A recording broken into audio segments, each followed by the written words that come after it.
వైజాగ్ హల్లెలూయా చెప్దామండి ఒకసారి. హల్లెలూయా. వావ్, వైజాగ్ లో ఉన్న వాళ్ళు దేవుని స్తుతించడంలో ముందుంటారని అర్థమైంది. ఇంకొకసారి గట్టిగా చెప్దాం హల్లెలూయా. దేవుని పరిశుద్ధ నామానికి మహిమ కలుగును గాక. వైజాగ్ ఆశీర్వాద సభకు మీటింగ్ 6 o'clock అంటే 5:30కే చాలా మంది వచ్చేసారు. మీలో ఉన్న ఆసక్తిని బట్టి ప్రభువుని చాలా చాలా స్తుతిస్తున్నాము. దేవునికి మనలాంటి వాళ్ళంటే చాలా ఇష్టం అండి. ఆయన పనుల కొరకు ముందుండేవారు. చాలా మంది ట్రైన్ ప్రయాణం అంటే ముందుంటారు, షాపింగ్ అంటే ముందుంటారు, ఈటింగ్ అంటే ముందుంటారు, ప్రేయర్ అంటే కొంచెం తర్వాత చూసుకుందాంలే లాస్ట్కి వెళ్దాం అనుకుంటారు. కానీ వైజాగ్ ప్రజల్లో దేవుని పట్ల, దేవుని వాక్యం పట్ల ఉన్న శ్రద్ధను బట్టి, ఆసక్తిని బట్టి ప్రభువుని స్తుతిస్తున్నాం. ఈ సాయంకాల సమయంలో మరి జాన్ వెస్లీ గారు, నేను, మా టీం అందరం కూడా రాజమండ్రి నుండి ప్రాంతానికి రావడానికి దేవుడు చూపిన మహాకృపను బట్టి అతి తక్కువ సమయంలో పెద్దగా పబ్లిసిటీ చేయకపోయినప్పటికీ మీ అందరినీ కూడా దేవుడు ఆకర్షించి ప్రాంతానికి నడిపించినందుకు దేవునికి మహిమ చెల్లిస్తున్నాము. చిన్న ప్రార్థన చేసుకొని దేవుని వాక్యం నుండి కొన్ని మాటలు మనం జ్ఞాపకం చేసుకుందాం. పరిశుద్ధుడా, మహోన్నతుడా, శ్రేష్టమైన ఘనమైన మా రాజా, మా ప్రభువానికి స్తోత్రాలు. ఈ వైజాగ్ బ్లెస్సింగ్ మీట్కు మీరు నడిపించిన ప్రతి బిడ్డను బట్టి నీకు వందనాలయ్యా. ప్రతి ఒక్కరూ నీకు కావాలి, ప్రతి ఒక్కరికి నీ విలువిస్తున్నావు, ప్రతి ఒక్కరు ఇంపార్టెంట్ ప్రభు అని దృష్టిలో నీ వాక్యము ద్వారా ప్రతి బిడ్డను తాకుమని ప్రార్థన చేస్తున్నాం. వారు ఏ స్థితిలో ఇక్కడికి వచ్చినప్పటికీ దీవెన పొంది, ధైర్యము పొంది, క్షేమము పొంది, నీ మాటలతో నింపబడి, నీ జీవముతో నింపబడి ఇక్కడ నుండి వెళ్ళగలిగినట్లు నీ కృప దయచేయండి. నన్ను సంపూర్ణంగా మీ సిలువ చాటును మరుగుపరచండి. కేవలం మీ నోటి బూరగా వాడుకొనుమని యేసునామమున ప్రార్థిస్తున్నాము తండ్రి, ఆమేన్. జీవితంలో మన చుట్టూ ఎంతమంది ఉన్నప్పటికీ కొన్నిసార్లు మనం ఎదుర్కొనే కష్టాలు, ఎదుర్కొనే పరిస్థితులు ఒంటరిగానే ఎదుర్కోవాలి. I hope you accept with this statement. అంగీకరిస్తారండి? మన ఫ్యామిలీలో ఎంతమంది ఉన్నా మన పరీక్ష మనమే రాయాలా, లేకపోతే అమ్మా, నాన్న, తమ్ముడు, చెల్లి రాయగలుగుతారా? రాయలేరు. ఈ మధ్య నాకు సర్జరీ అయింది. నా బదులు జాన్ వెస్లీ గారు చేయించుకోవాలంటే అవకాశం లేదు, నా బదులు మా అమ్మగారు చేయించుకోవాలంటే అవకాశం లేదు. I have to go through it my self. జీవితంలో కూడా మనల్ని ప్రేమించేవారు ఎంతమంది మన చుట్టూ ఉన్నా, ఎంత పెద్ద ఫ్యామిలీ ఉన్నా, కొంతమంది చూడండి my family is my strength అండి, 100 మంది ఉంటారు మా ఫ్యామిలీ మెంబర్స్, మా ఇంటి పేరు ఉన్నోళ్ళు, మా ఊరంతా వాళ్లే అని కుటుంబాన్ని బట్టి, మన వెనకాల ఉన్న వాళ్ళని బట్టి చాలా గొప్పగా ఫీల్ అవుతూ, చాలా ధైర్యంగా ఫీల్ అవుతూ ఉంటాము. కానీ జీవితంలో చాలాసార్లు పరిస్థితులు మనం ఒంటరిగా ఎదుర్కోవాల్సి వస్తుంది. రాత్రికాల సమయంలో బైబిల్ గ్రంథంలో 3 రకాలైన క్లిష్ట పరిస్థితులను ఒంటరిగా ఎదుర్కొన్న భక్తులను మీకు జ్ఞాపకం చేయాలని ఆశపడుతున్నాను. దానియేలు గ్రంథం మనం తెరుద్దాము. దానియేలు గ్రంథము 6వ అధ్యాయము 16వ వచనం అందరం కలిసి చదువుకుందాం. Book of Daniel chapter 6 verse 16. అంతట రాజు ఆజ్ఞ ఇయ్యగా బంట్రౌతులు దానియేలును పట్టుకొని పోయి సింహముల గుహలో పడద్రోయగా రాజు, నీవు అనుదినము తప్పక సేవించుచున్న నీ దేవుడే నిన్ను రక్షించునని దానియేలుతో చెప్పెను. దానియేలు సింహపు బోనులోకి ఎలా వెళ్ళాడు? 10 మందిని తీసుకొని వెళ్ళాడా? అప్పటి వరకు షద్రక్, మెషక్, అబెద్నగో అనే 3 స్నేహితులు, దే వర్ ఆల్మోస్ట్ టుగెదర్. ఆఫీస్లో మేబీ డిఫరెంట్ పోస్ట్స్లో, డిఫరెంట్ పొజిషన్స్లో బాబిలోనియన్ ఎంపైర్లో వారు ఉన్నప్పటికీ ఇజ్రాయెల్ దేశం నుండి బబులోనుకు చెరగా వారు కొనిపోబడినప్పుడు, తీసుకురాబడినప్పుడు 4గురుగా వచ్చారు. అప్పటి వరకు కలిసే ఉన్నారు, ఒకరికొకరు మారల్ సపోర్ట్గా ఉన్నారు, ఒకరు ధైర్యం చెప్పుకుంటున్నారు, ఒకరికొకరు ప్రార్థన చేస్తున్నారు. కానీ సింహాల బోనులోకి వెళ్లే పరిస్థితి వచ్చేసరికి దానియేలు ఒంటరిగా వెళ్లాల్సి వచ్చింది. ఒంటరిగా అనగానే మనకి ఫస్ట్ ఏం వస్తుంది అంటే భయం వస్తుంది. వస్తుందా రాదా? భయం వస్తుంది కదండి. కొంచెం పక్కన ఎవరైనా ఉంటే వాళ్ళని చూసి మనల్ని చూసి వాళ్ళు కొంచెం ధైర్యం తెచ్చుకోవచ్చు. ఇట్స్ ఓకేలే, పర్లేదు, పోతే ఇద్దరం పోతాం అనుకుంటారు కదండి. ఇద్దరు ఉంటే కొంచెం కష్టాలు ధైర్యంగా ఎదుర్కోవచ్చేమో. ఇప్పుడు దానియేలుకి మారల్ సపోర్ట్ ఎవరు లేరు, దానియేలుని ధైర్యపరచడానికి, బలపరచడానికి ఎవరు లేరు. He had to travel through that path all alone. ఒంటరిగా ఆ సింహాల బోన్లోనికి దానియేలు ప్రయాణం చేయవలసిన పరిస్థితి. అయితే దర్యావేషు అనే రాజు దానియేలును సింహాల బోన్లోకి పంపించేటప్పుడు ఒక మాట చెప్తున్నాడండి. ఆ మాట it's a very remarkable word, చాలా చాలా ప్రాముఖ్యమైన మాట. ఏం చెప్తున్నాడంటే, నీవు అనుదినము తప్పక సేవించుచున్న నీ దేవుడే నిన్ను రక్షించునని దానియేలుతో చెప్పెను. I think that word worked as a reminder for Daniel. కొన్నిసార్లు దేవుడు మనతో ఉన్నాడని మనకు తెలుసు, దేవుని మనం సేవిస్తున్నామని మనకు తెలుసు, దేవుని మీద మనం ఆధారపడుతున్నామని మనకు తెలుసు. But sometimes we need those gentle reminders. కొన్నిసార్లు మనకు ఎవరో జ్ఞాపకం చేయాలి, మీరు దేవుని బిడ్డలు కదండి, ఏం పర్వాలేదు, కొన్నిసార్లు చూడండి, మనం భయపడతా ఉంటే, మనం టెన్షన్ పడుతుంటే అన్నిలు అంటారు మీ దేవుడు మీకు సహాయం చేస్తాడండి అంటారు. అప్పుడు మనకి ఏం అనుమానం వస్తుందంటే, నాకు లేనంత విశ్వాసం వీళ్ళకు ఉందేంటి అనిపిస్తుంది. కొన్నిసార్లు అలాంటి పరిస్థితులు జరుగుతుంటాయి. ఇక్కడ దర్యావేషు అనే అన్యరాజు దానియేలుతో చెప్తున్నాడు, నీవు అనుదినము తప్పక నీ దేవుణ్ణి సేవించేవాడు కదయ్యా, మాకు తెలుసది. We know your daily routine. నీ దినచర్యలో భాగము దేవుని ముమ్మారు ప్రార్థించడము, స్తుతించడము. He never stop doing it. ఎప్పుడు మానుకోలేదంట. అయ్యా నేను ఉన్నానయ్యా, నేను ఉన్నానయ్యా, నేను ఉన్నానయ్యా అని దేవునికి ఎప్పుడు జ్ఞాపకం చేస్తూ వచ్చాడంట.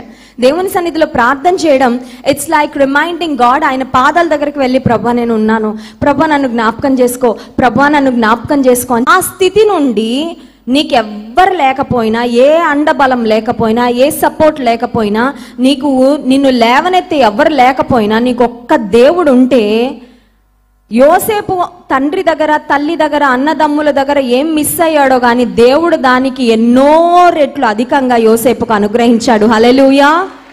కొన్నిసార్లు దేవుని గట్టిగా పట్టుకున్నప్పుడు ఒక కష్టం తర్వాత ఒక కష్టం. కొన్నిసార్లు ఎలా ఉంటుందంటే, ఏంటండి సాతాన్ నా మీద ఏమైనా పగబట్టేశాడా, what's happening in my life, దేవుడు మర్చిపోయాడా, ఈ డౌట్ వస్తుంది కొన్నిసార్లు. ఏం జరుగుతుంది నా జీవితంలో, దేవుడు నన్ను మర్చిపోయాడా, ఒకదాని తర్వాత ఒకటి, ఎందుకు ఈ శ్రమలు, ఎందుకు ఈ ఇబ్బందులు అనే పరిస్థితి.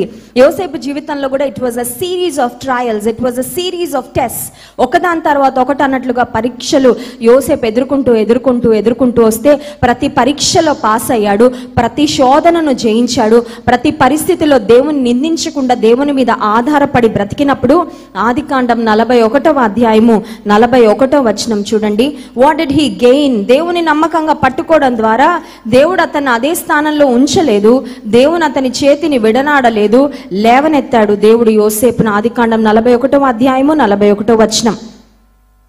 మరియు ఫరో, చూడుము ఐగుప్తు దేశమంతటి మీద నిన్ను నియమించి ఉన్నానని యోసేపుతో చెప్పెను. మరియు ఫరో తన చేతనున్న తన ఉంగరము తీసి యోసేపు చేతిని పెట్టి సన్నపు నారబట్టలు అతనికి తొడిగించి అతని మెడకు బంగారు గొలుసు వేసి తన 2వ రథం మీద అతని ఎక్కించెను. అప్పుడు వందనము చేయడని అతని ముందర జనులు కేకలు వేసిరి. తండ్రి దగ్గర ఉన్నప్పుడు యోసేపుకి ఒక స్పెషల్ ప్రివిలేజ్ దొరికిందండి. అదేంటంటే రంగురంగుల కోట్ అంట. ఒక డ్రెస్, ఒక ఓవర్ కోట్ చాలా బాగుంది. అన్నలు దానికి అసూయపడి లాగేసుకున్నారు. యోసేపు నా ఓవర్ కోట్ పోయింది, నా రంగురంగుల నిలువటంగి పోయిందని ఏడ్చుకుంటూ కూర్చోలేదు. నాకేం లేకపోయినా పర్వాలేదు, నాకు వేసి ఉన్నాడుగా చాలా అనుకున్నాడు. పోగొట్టుకుంది ఒక్క రంగురంగుల నిలువటంగి మాత్రమే. కానీ దేవుడు ఇప్పుడు సన్నపు నార బట్టలంట, చేతికి ఉంగరం అంట, మెడకు బంగారు గొలుసు అంట, రథం అంట, పెద్ద పొజిషన్ అంట, అధికారం అంట, ఉన్నత స్థితి అంట. హల్లెలూయా. ఎందుకు ఈ మాటలు చెప్తున్నానంటే, నీవు నేను సేవించే దేవుడు అడుగు వాటికంటే, ఊహించి వాటికంటే అత్యధికంగా కార్యాలు జరిగించే వాడు. బహుశా నువ్వు అనుకుంటున్నావేమో, నేను అన్య విశ్వాసంలో నుండి యేసుక్రీస్తు ప్రభు నమ్ముకున్నానండి. కొంతమంది ఏమంటారంటే, దేవుని నమ్ముకున్నావు కదా, నీకు ఇంకా ఆస్తి లేదు, ఏమీ లేదు, సున్నా, వెళ్ళిపో, మా కష్టార్జితం నీకెందుకు ఇవ్వాలి, నువ్వు మేము పెట్టిన కట్టుబాట్లలో ఉండట్లేదు కదా. నీ జీవితం చెందింది. ఆమె జీవితంలో జరిగిన ఒక సందర్భం ద్వారా తన తల్లిదండ్రులు అన్నారంట, ఆస్తిలో నీకు చిల్లిగవ్వ కూడా ఇవ్వమన్నారు. Not that they don't have anything, వాళ్ళకి ఆస్తి లేదని కాదు, కోట్ల రూపాయల ఆస్తి, చాలా ఉన్నతమైన కుటుంబం. వాళ్ళు అన్నారు, రూపాయి కూడా ఇవ్వం, just get out of the house, ఇంట్లో ఉండి వెళ్ళిపో అంటే ఆమె పట్టుదలగా ప్రార్థన చేసిందంట, ప్రభా నాకేమీ లేదు కానీ నాకు నువ్వు ఒక్కడే ఉన్నావు, నా బంధువులు నా తల్లిదండ్రులు ఇంటిలో నుండి నన్ను గెంటి వేశారు, కానీ నువ్వు నా పక్షంగా ఉన్నావని రుజువు చేసుకొని ఎవ్వరి మనుషుల మీద ఆధారపడకుండా దేవుని మీద ఆధారపడితే ఇప్పుడు తన అమ్మగారింటి నుండి ఎంత తెచ్చుకుంటుందో కానీ దానికన్నా డబుల్ ట్రిపుల్ దేవుడు ఆమెకి ఇచ్చాడండి. హల్లెలూయా.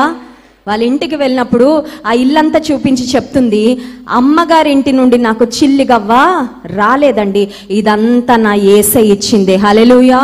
కొన్నిసార్లు దేవుడు మనుషులతో మనకు సహాయం చేయనివ్వడండి. కొన్నిసార్లు దేవుడు కొన్ని పరిస్థితులు అలౌ చేస్తాడు మన లైఫ్లో, ఎందుకంటే ఆయన నామం అత్యున్నతంగా మహిమపరచబడడానికి, ఏ మనిషికి మహిమ రాకుండా ఉండడానికి దేవుడు కొన్నిసార్లు కొన్ని పరిస్థితులు అనుమతిస్తాడు. యోసేపు తన జీవితంలో ఎప్పటికీ ఒక మాట చెప్పుండేవాడేమో, ఏంటంటే నా దేవుని కృపే ఈ స్థానంలో నేను ఉన్నానంటే. ఒంటరిగా సింహాల బోనులోకి వెళ్ళిన దానియేలును రక్షించాడు దేవుడు.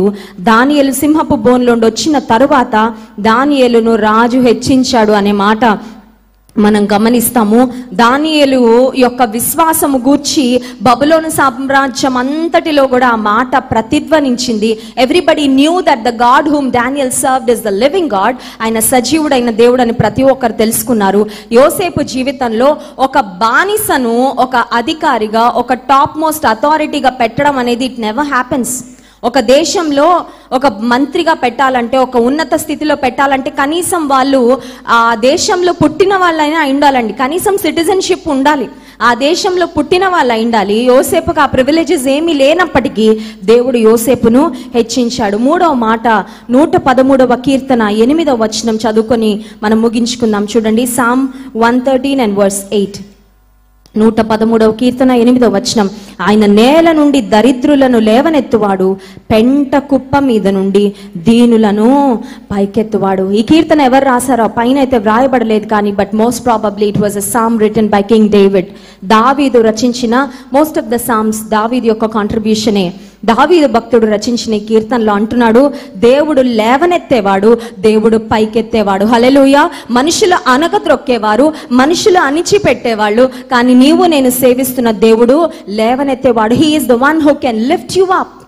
బహుశా నువ్వు అనుకుంటున్నావేమో, అనగద్రొక్కబడ్డాను, కుటుంబంలో అనగద్రొక్కబడ్డాను, సమాజంలో నేను అనగద్రొక్కబడ్డాను, నాకెంత టాలెంట్ ఉన్నా నా వర్క్ ప్లేస్లో నన్ను ఎవరు పైకి రానివ్వడం లేదండి, నా బంధువులు స్నేహితులు అందరూ నన్ను చిన్న చూపు చూస్తున్నారండి.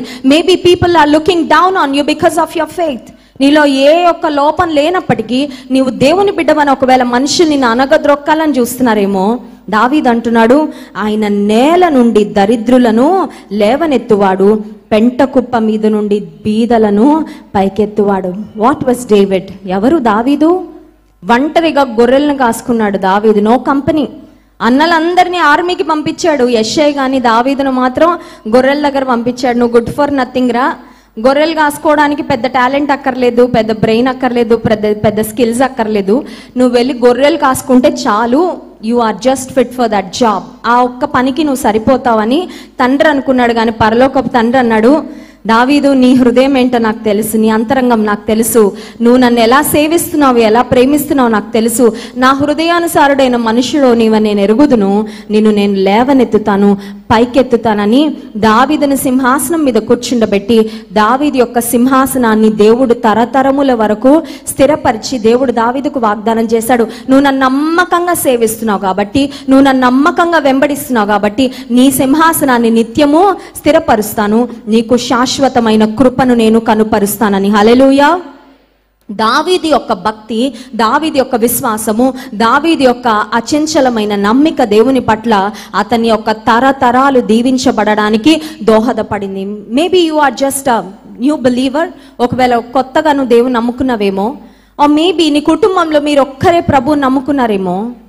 మీ ఒక్కల నుండి ప్రారంభమైన ఈ విశ్వాసము, ఈ విశ్వాస ఫలము మీ తర్వాత తరాలకు కూడా దేవుడు దాన్ని ఆశీర్వాదకరంగా మార్చబోతున్నాడు. నమ్మిన వారు ఆమెన్ చెప్దాం. ఆమెన్.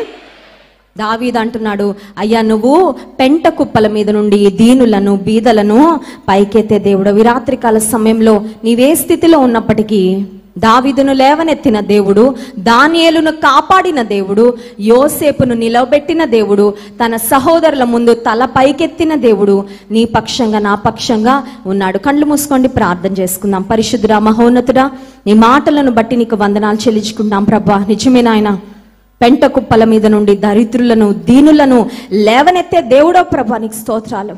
నీలాగా లేవనెత్తే వాళ్ళు ఇంకెవ్వరు లేరు ప్రభా. మనుషులు ఒకవేళ ఎవరైనా పైకి వస్తుంటే వాళ్ళని అనగార్చాలని ప్రయత్నం చేస్తారేమో, కానీ నీవు మమ్మల్ని పైకెత్తే దేవుడో ప్రభా.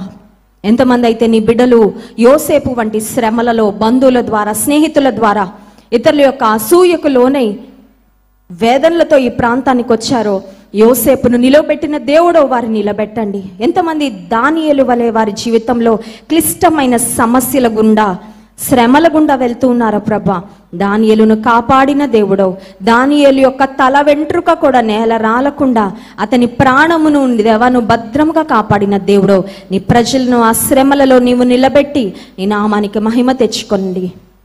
నేను స్తుతించి ఆరాధించబోతుండగా ఆరాధన ఆత్మతో మమ్మల్ని నింపుమని యేసు నామమున ప్రార్థిస్తున్నాం తండ్రి. ఆమేన్.